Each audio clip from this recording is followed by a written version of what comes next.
teman-teman, kami dari kelompok 2 akan menampilkan video dokumenter tugas pendidikan kewarganegaraan yang berjudul LGBT.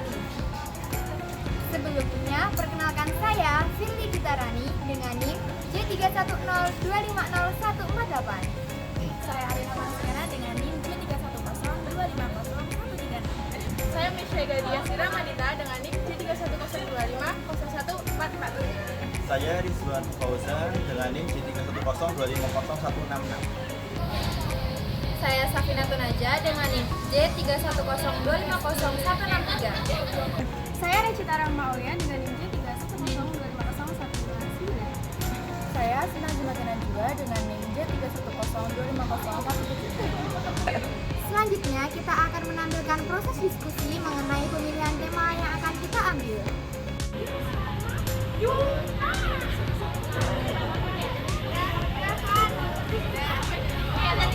Bikin tema apa buat tugas proyek kewarganegaraan? Gimana kalau kita ambil tema tentang LGBT? Indonesia banyak banget kasusnya. Oh iya, boleh itu. Ya. Setelah melalui diskusi yang panjang, kita akhirnya memilih untuk mengambil tema LGBT yang akan kita presentasikan.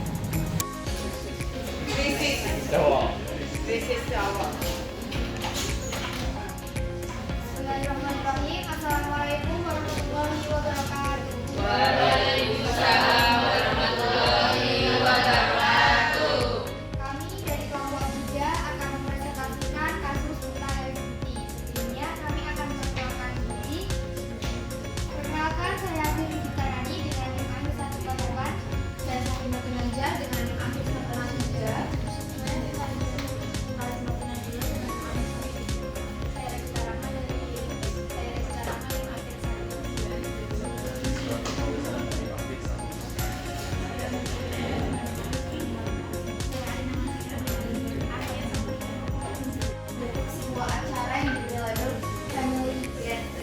Di sebuah villa di Puncak, Bogor, Jawa Barat pada tanggal 22 Juni tahun 2025 karena diduga menjadi ajang pesta gay yang melanggar hukum pornografi.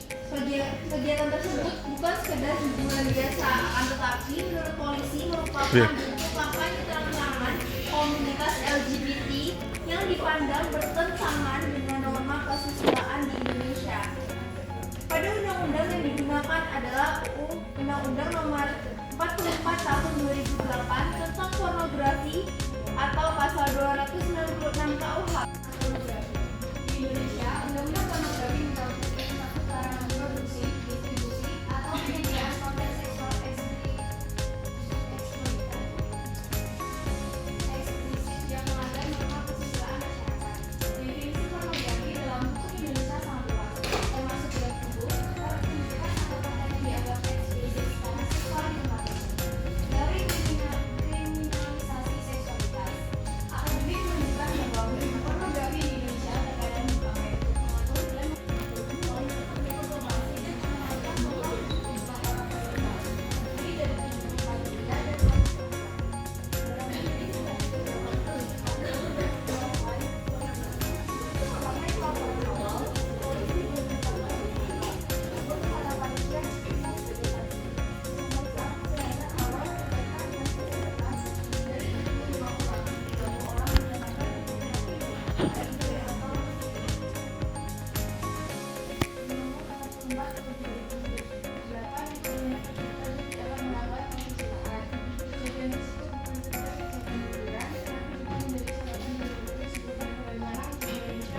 Wanita Terpilih Batilah dengan mahir 142.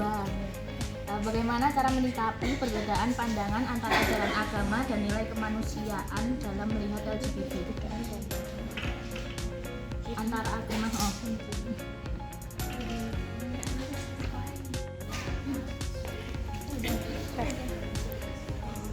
Perkenalkan, nama saya Najwa Nadifa dengan NIM akhir 161. Saya ingin bertanya, bagaimana perbandingan hukum terkait LGBT di Indonesia dengan negara lain?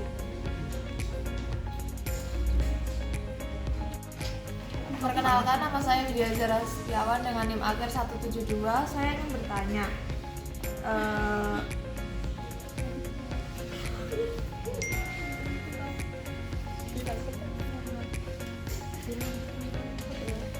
apa bukti ilmiah yang menunjukkan dampak jangka panjang pornografi terhadap kesehatan mental, dan apakah hasil penelitian tersebut konsisten?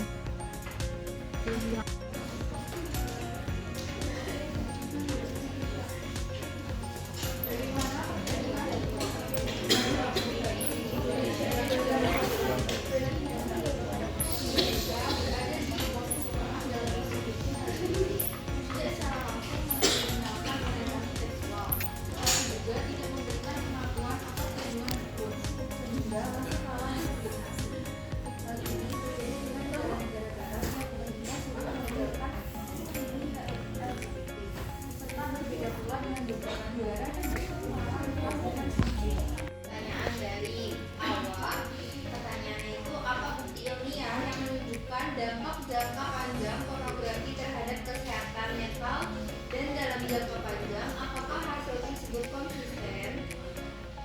Ya, itu dijawab. Jadi ada penelitian yang mengungkapkan bahwa dampak panjang dari pornografi itu bisa merubah struktur otak. Dalam penelitian Hunt, Galit, dan Galena 2014, Expanding Institute for Human Development, mereka menemukan peneliti menemukan bahwa pria yang mengkonsumsi lebih banyak pornografi memiliki volume materi pornografi yang lebih rendah di bagian striatum area otak yang berkaitan dengan sistem penghargaan. Ini menunjukkan adanya penyusutan massa otak akibat stimulasi berlebih. Dampaknya, desensitisasi di mana seseorang butuh konten yang lebih ekstrim untuk merasa lebih puas. Kemudian ada penelitian selanjutnya, yaitu mereka menemukan aktivitas otak pecandu pornografi saat melihat konten seksual sangat mirip dengan aktivitas otak pecandu narkoba atau alkohol. Jadi mereka merasa ketagihan terus-menerus untuk melakukan hal tersebut. Saat melihat zat yang mereka gunakan, hal ini terlihat pada area ventral striatum yang meledak aktivitasnya. Dampaknya membuktikan bahwa pornografi memicu mekanisme adiksi yang sama dengan zat kimia.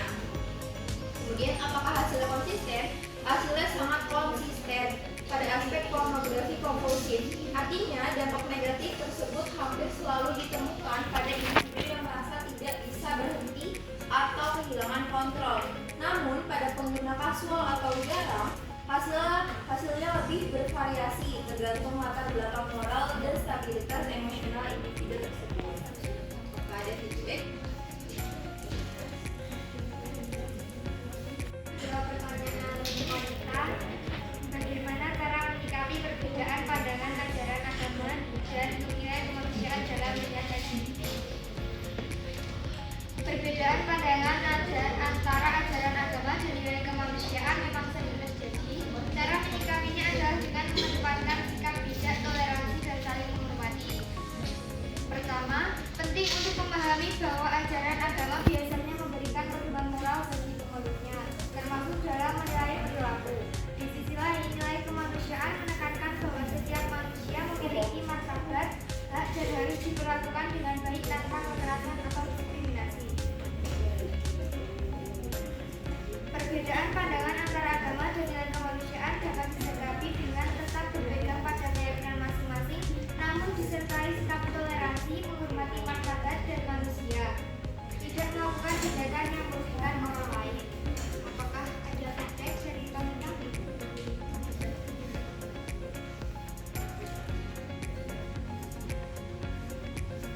Ya,